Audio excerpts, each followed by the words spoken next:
Hi and welcome back. In this lecture, we're going to talk about Key Insight 3, the dynamics in patient experience. Well, patient experience has been a buzzword for quite some time and it will continue to transform and evolve the healthcare industry. Well, what is patient experience? Well, patient experience in very simple terms is all the interactions that a patient has with the healthcare providers. From a simple call to book an appointment, to the check-in process, to the consultation process, to getting all the tests and diagnostics and maybe getting a surgery or being admitted to the hospital and then eventually being discharged from the hospital.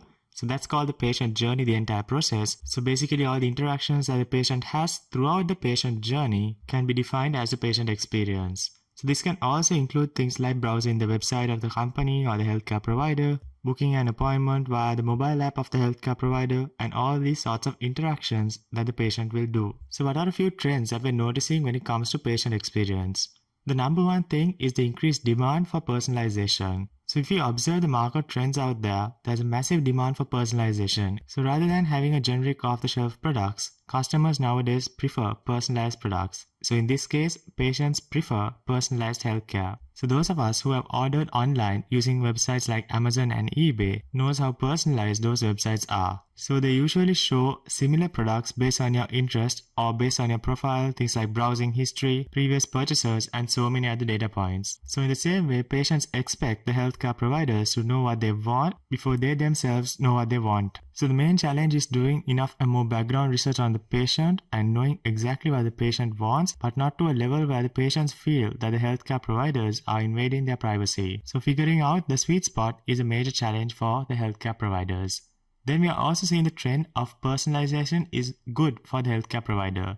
So personalization makes customers feel valued because they get a feeling that the company actually cares about them, are actually personalizing the products according to their own preferences. So because of this, it will foster loyalty amongst the customers and customers will be a brand ambassador for your business. So according to Accenture survey done in 2018, 91% of the consumers are more likely to shop with brands who recognize, remember, and provide them with relevant offers and recommendations. So basically 91% of the customers would prefer brands who have personalized their products and service offerings according to each customer. So we know that social media marketing is one of the most powerful tools out there when it comes to marketing because we can target exact demographics to market our products and services. But there's another powerful marketing method. That's called word of mouth. It's something that a lot of companies often underestimate because word of mouth is a strong influencer when it comes to influencing family and friends because you're more likely to trust your family and friends' recommendations rather than some stranger's 5-star review online. So another trend that we're noticing is better data-driven decision making. So rather than making decisions based on assumptions and perceptions, we will see a lot of data-driven decision making in the healthcare industry, especially when it comes to getting things like second opinions, planning future infrastructure needs and facilities. So all these things will be planned and developed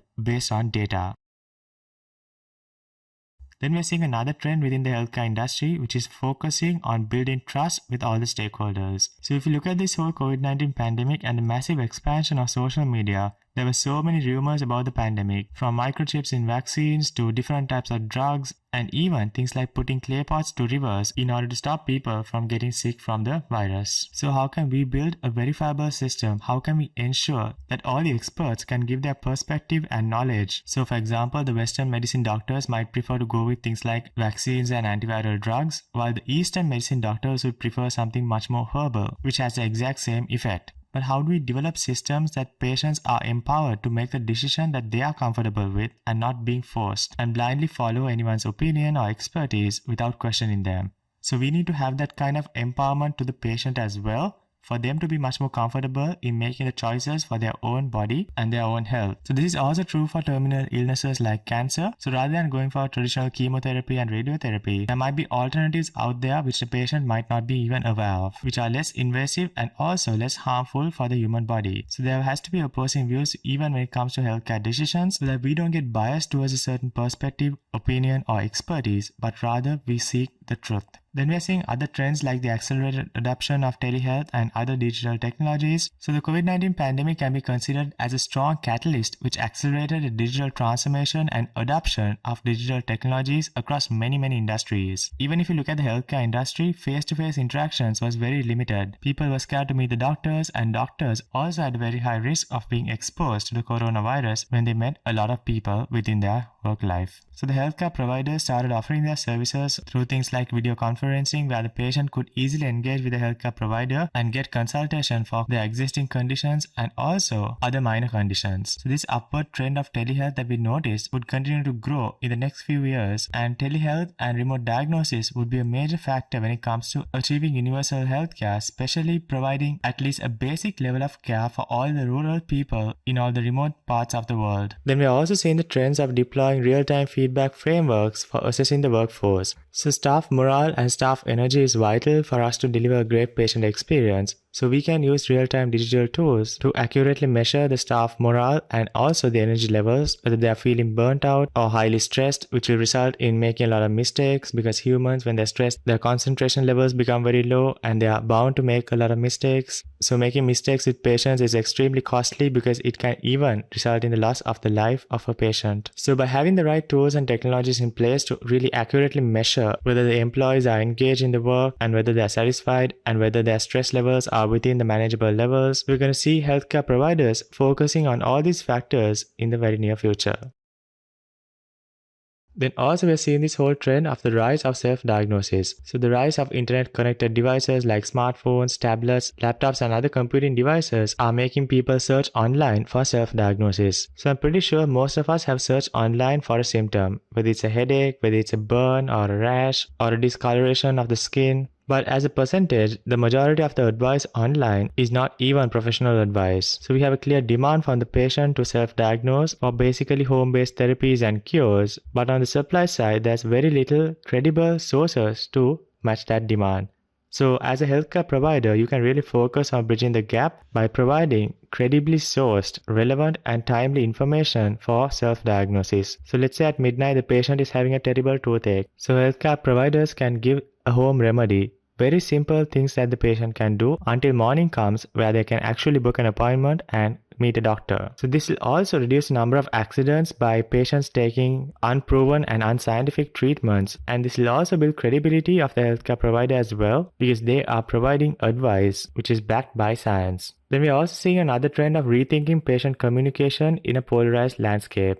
So things like fighting misinformation like we talked about before, and also figuring out the best possible way to deliver communication, both in terms of public health management or what we call PHM, which we discussed, and also to each individual. Then we also seen the trend of acceptance and discussion of behavioral health. So a few decades ago, behavioral problems and other mental health issues were considered taboo topics in many countries.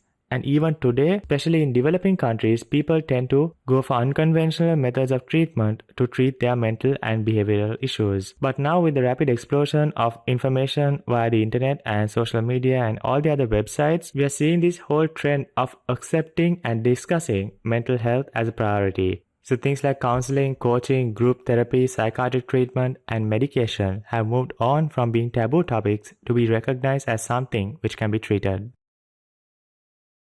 Then another trend that we're noticing is the rise of predictive analytics and preventative care. So rather than waiting for the disease to actually take over the body and worsen, we are seeing this whole focus towards preventative care, where we focus not only on reducing the symptoms and alleviating suffering, but also focusing on actually preventing the disease from happening again. So for example, if you're diagnosed with high cholesterol, rather than giving you medication for the rest of your life, preventative care focuses on taking the next step and actually changing your diet and exercise routine to make sure that your cholesterol levels are within the healthy limits. So similarly, using technology to better understand disease risk factors and providing proactive treatment before the disease or the condition progresses. Then another trend that we're going to see is the integration of different components to a single platform or source. So using technology to align different business processes and functions, professionals, stakeholders, so suppliers, raw material providers, patients, so getting everyone on board to provide a seamless workflow within one ecosystem is another trend that we're noticing as far as the dynamics in patient experience is concerned. And finally, we are seeing the convergence of an omni-channel patient experience.